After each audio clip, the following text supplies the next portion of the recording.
So, with the end of this latest Most Notorious Talker episode, we now know that within a year's time, the end of the world is basically on their doorsteps. If they don't win, it gonna be game over. And for Noel, trying to make this clan join up gets denied because when the end of the world is approaching, do you want to have some greenhorns or are you gonna only recruit the best of the best? Noel takes it as a challenge, like, okay, bet, we're gonna do it within 6 months' time. But at the end of the day, the show did start off with more of an emphasis put on, especially if you look at the grandfather plotline. Big emotional thing happened back in the day. And yeah, there's some big beasts, but we really haven't focused too much on it up until this episode. And we're reminded that something even bigger, bolder, and more dangerous is approaching. And if they're not prepared, it's game over. And on top of that, we get introduced to one of the strongest characters in the show, who essentially Team Rocket blasted off against some random NPC in the background. And yeah, things are getting a little more interesting. And we don't get a season 2, it's going to be an incredibly big disappointment because they're setting up something quite interesting. Of course, I have full live reactions over on Patreon. If you want to see my full and thought to any of these episodes, you know it's over there exclusively. So, on one hand, at first, I was a little like iffy on Zeke, because Zeke was immediately the type of character I was like, it's going to go one of two ways. Either not actually bad, just super nice guy, wants to be our friend, or he gonna be a prick. They went the prick route. And it's kind of like, you think, okay, this dude is apparently like top 3 strongest out here, right? Like one of the 3 strongest characters seemingly in the world, and he's incredibly easily triggered. That's a little ridiculous, right? But not really when you think about it.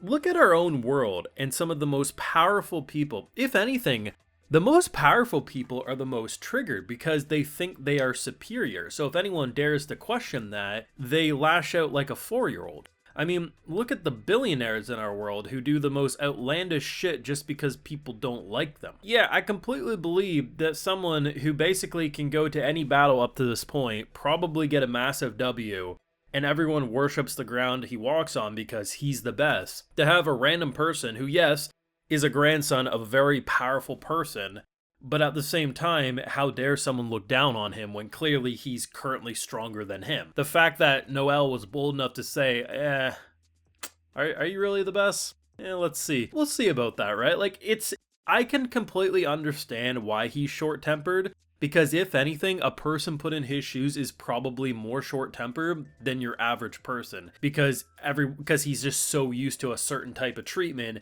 To have someone who's essentially nobody say, you sure about that, boss? And just be so unfazed. The way this man, this snake, lashes out and bites people in such quick maneuvers, I really appreciate what they did there. Yes, it falls into the more typical what you probably expect out of a character like Zeke, but at the same time, they did take enough, few extra turns to make it into something that still feels pretty damn good for the most notorious Docker. And then when you look at, Alma's training and everything, and we have the elves and then there's Leon. Completely different interaction altogether. But, I mean, it's going to be interesting because they end the episode with this very ominous, there's a certain OST track that they use off and on.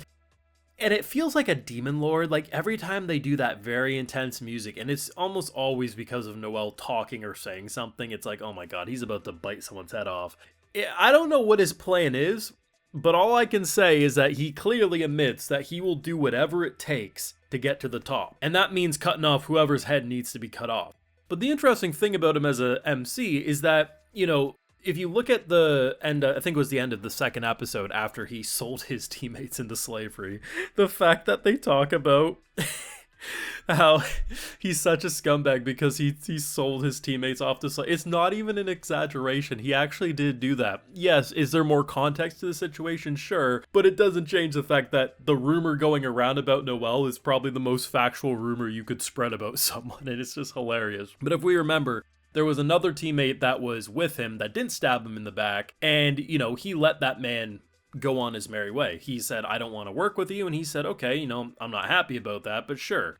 Noel admits that in the very beginning of the show, if you screw him over, he'll come at you probably 10 times over, and worse than anything you could have possibly done to him. But if you're good to him, he will match that energy. So it's very interesting because the end of the episode almost makes it feel like this man would burn the world down to get to the top. And in a way it's true, but it's not like he's the type of person who's gonna willingly and just say, oh, innocent people, I'm gonna go burn their village down. No, like, but if the option is, do I save said burning village for no reason or go do my thing, he's probably gonna take go do my thing because that's who he is. And it's an interesting case of, he's not an evil character, he's just so neutral to the point that certain actions you think, why won't he do that? Why won't he at least take a scumbag out behind the home to brutally murder and mutilate them rather than doing it in front of his daughter, right? Like, you know, as bad as it is. And that's what makes him a pretty complex character. And honestly, we do need a season 2 because as they're establishing this stuff, we have a more long-term plot point reminded to us. And the idea of these big creatures getting stronger and stronger to the point that what clearly his grandfather fought back in the day is probably going to seem small in comparison. Yeah, I think they got a good season 2, if not season 3 plotline on the horizon, on top of now having our Central 3 now together. You got that goofiness between Papa Noel dealing with these two goofballs, as they're also pretty badass. Now granted, I do appreciate the fact that they didn't just say, hey, the end of the world's approaching, we're gonna take you and your C-rank buddy here. No, like, yeah, they do need to get stronger, but it's a good hook, you know? It's a good plotline that makes you say, okay, didn't expect much from this show.